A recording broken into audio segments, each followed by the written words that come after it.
ఈ రాష్ట్రంలో rural areas అన్నిట్లో, రిమోట్ ఏరియాస్, ట్రైబల్ ఏరియాస్లో, మారుమూల ప్రాంతంలో అన్ని చోట్ల కూడా ఒక మెరుగైన వైద్య సేవలు మరి వారి యొక్క డోర్ స్టెప్స్ దగ్గర ఇవ్వాలి, ఆ గ్రామాల్లోనే ఇవ్వాలి అనేటువంటి ఒక గొప్ప ఆలోచన చేసి జగన్మోహన్ రెడ్డి గారు ఒక నావల్ ఇనిషియేటివ్స్కి మరి శ్రీకారం చుట్టి ఫ్యామిలీ డాక్టర్ ప్రోగ్రామ్ని ఇంట్రడ్యూస్ చేసినటువంటి పరిస్థితి.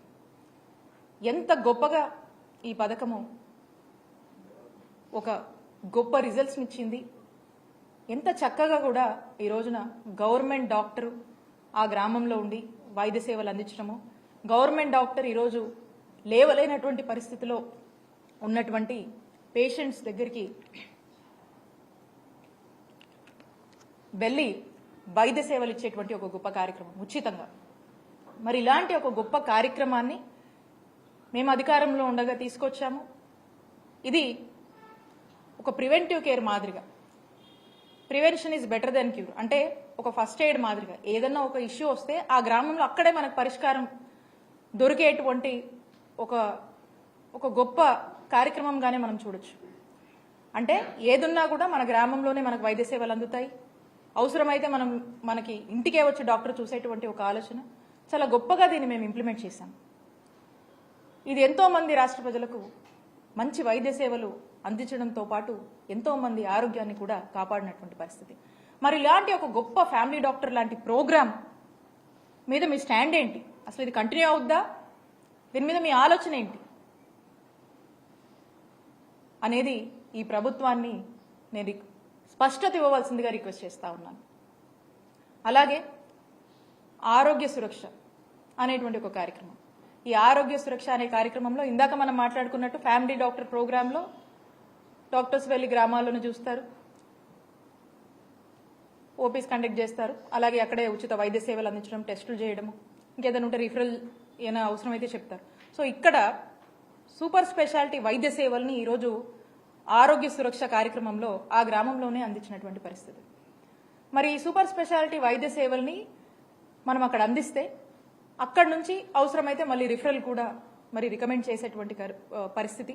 దాన్ని మళ్ళా ఈ కార్యక్రమాన్ని ఫ్యామిలీ డాక్టర్తో అనుసంధానం చేసి ప్రజలకు ఎక్కడ కూడా ఇబ్బంది లేకుండా చక్కటి వైద్య సేవలు, వారి యొక్క ఆరోగ్యం పట్ల బాధ్యతని మీకు ఈ కార్యక్రమాల ద్వారా మీకు అర్థమవుతా ఉంది. ఇది మనం చేశాం. మరి ఈ కార్యక్రమం మీద మీ స్టాండ్ ఏంటి? ఇది కంటిన్యూ చేస్తారా లేకపోతే ఏంటి అనే దాని మీద కూడా ఈ ప్రభుత్వం స్పష్టత ఇవ్వవలసిందిగా నేను రిక్వెస్ట్ చేస్తా ఉన్నాను. అలాగే ఇవన్నిటితో పాటు ప్రివెంటివ్ కేర్, క్యూరేటివ్ కేర్ దీన్ని స్ట్రెంగ్తెన్ చేస్తూ ఒక మంచి ఇన్ఫ్రాస్ట్రక్చర్ అనేది మనం ఏర్పాటు చేయాలి. ఉన్నటువంటి హాస్పిటల్స్ని రివ్యాంప్ చేస్తూ, నాడు నేడు అని చెప్పేసి ఉన్నటువంటి హాస్పిటల్స్ని రివ్యాంప్ చేస్తూ, కొత్త హాస్పిటల్ని తీసుకొస్తూ, అవసరమైన డెవలప్మెంట్స్ చేస్తూ, క్షేత్రస్థాయి నుంచి మనం చూసుకున్నట్టయితే వీటి ఎక్కడైనా అర్బన్ ఏరియాస్లో కావచ్చు, రూరల్ ఏరియాస్లో కావచ్చు, డిస్టిక్ లెవెల్ కావచ్చు, క్షేత్రస్థాయి నుంచి మనం తీసుకున్నటువంటి పిహెచ్సి కావచ్చు, సిహెచ్సిస్ కావచ్చు, ఏరియా హాస్పిటల్స్ కావచ్చు, డిస్ట్రిక్ట్ హాస్పిటల్స్ కావచ్చు, మెడికల్ కాలేజెస్ కావచ్చు. సో టోటల్గా ఇవన్నీ కూడా నాడు నేడులో భాగంగా 17,000 కోట్లతో నాడు నేడు ఖర్చు చేస్తూ ఇవన్నీ కూడా మనం డెవలప్ చేస్తున్నటువంటి పరిస్థితి. మరి ఈ నాడు నేడు మీద మీ స్టాండ్ ఏంటి? ఈ నాడు నేడులో భాగంగా మీరు డెవలప్ చేస్తారా లేకపోతే అప్పులు, బాకీలు, బకాయిలు అని చెప్పి సాకుతో దీని నుంచి కూడా మీ బాధ్యత నుంచి ఏమైనా వైదొలిగిపోతారు? సో మీ ప్రయారిటీస్ ఏంటి, మీ యాక్షన్ ప్లాన్ ఏంటి, ఇవన్నీ కంటిన్యూ అవుతాయా లేదా అనేటువంటి ఒక స్పష్టతని, మీ స్టాండ్ ఏంటి అనే దాని మీద నేను కూటమి ప్రభుత్వంలో ఉన్నటువంటి ముఖ్యమంత్రి చంద్రబాబు నాయుడు గారిని అలాగే ఈ మంత్రి గారిని కూడా సమాధానం చెప్పవలసిందిగా, ప్రజలకు స్పష్టత ఇవ్వవలసిందిగా నేను కోరుతా ఉన్నాను. మేము ఒక్కటే చెప్తా ఉన్నాను, ఈ కార్యక్రమాలన్నీ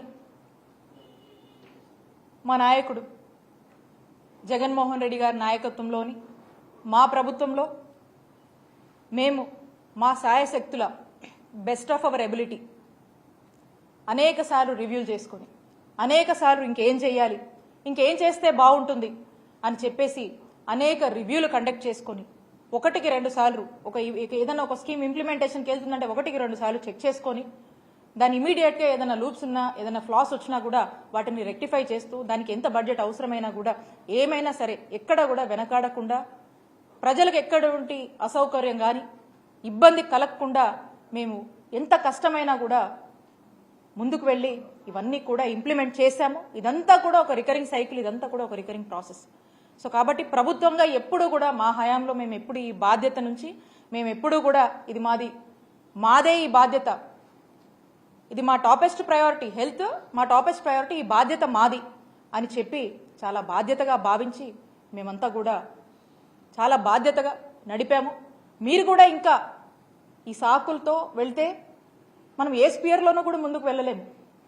కాబట్టి ఈ సాకులు కాకుండా ఇంకా బెటర్గా మీరు చేస్తే బాగుంటుందని కోరుకుంటూ, అలాగే ఈ అన్నిటి మీద కూడా మీరు మీ స్టాండ్ ఏంటో అని ఒక స్పష్టత ఈ ప్రభుత్వం ఇవ్వవలసిందిగా ప్రజల పక్షాన మేము కోరుతున్నాము.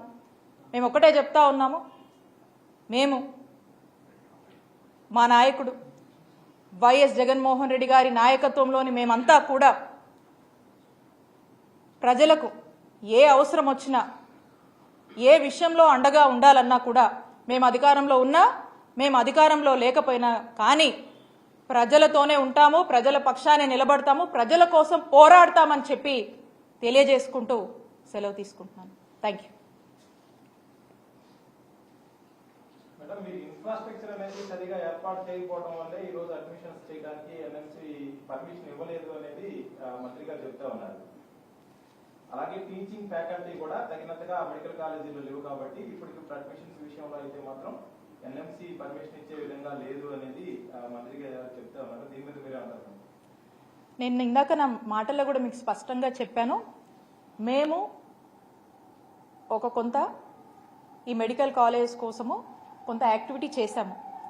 మా యాక్షన్ ప్లాన్లో భాగంగా ఏదైతే ఫేజ్ 2కు సంబంధించినటువంటి మెడికల్ కాలేజ్ ఉన్నా దానికి సంబంధించినటువంటి కొంత రిక్రూట్మెంట్ మేము ఉండగానే కంప్లీట్ చేశాము, కొంత ఇన్ఫ్రాస్ట్రక్చర్ మేము డెవలప్ చేశాము.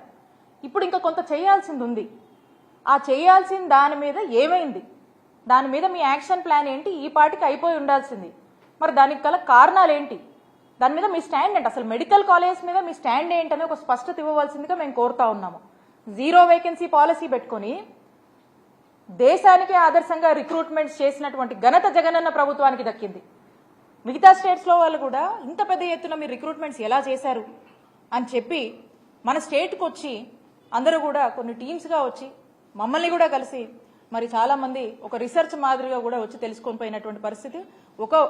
ఒక పద్ధతి కాదు, 2 పద్ధతులు కాదు, దాదాపు 11 నుంచి 13 రకాలటువంటి మాడ్యూల్స్ని మేము ఫిక్స్ చేసుకొని ఎంచుకొని రకరకాల మోడల్స్లో మేమంతా కూడా ట్రై చేసి ఈ రిక్రూట్మెంట్స్ని చాలా చక్కగా చాలా పెద్ద ఎత్తున కూడా ఈ రిక్రూట్మెంట్స్ చేసినటువంటి ఘనత జగనన్న ప్రభుత్వానికి దక్కిందని నేను గర్వంగా చెప్తాను.